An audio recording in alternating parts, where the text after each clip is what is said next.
যুদ্ধে সৈন্যরা বিস্তীর্ণ বনের মাঝখানে দু বাহিনীর মধ্যে যুদ্ধ চলছিল। সৈন্যের দিক থেকে একটি সৈন্যের সংখ্যা অন্যটির চেয়ে বেশি ছিল। ছোট সেনাবাহিনী জেনারেল আক্রমণ চালানোর জন্য সিদ্ধান্ত নেন, কারণ তিনি আত্মবিশ্বাসী ছিলেন যে তারা যুদ্ধে জিততে পারবে। তাই তিনি তার লেফটেন্যান্টকে ডেকে বললেন যুদ্ধের জন্য সৈন্যদের প্রস্তুত করতে।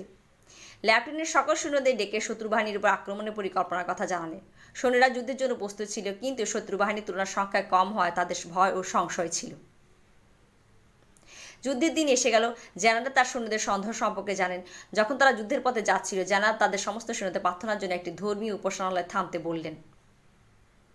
প্রার্থনার পর জেনারেল তার সৈন্যদের সামনে একটি মুদ্রা হাতে নিয়ে দাঁড়ালেন এবং বললেন, নিয়তির উপর বিশ্বাস রেখে আমি এখন মুদ্রাটি ছুড়ে দেব। যদি এর মাথা আসে তবে আমরা জিতব, যদি এর লেজ আসে আমরা হারব।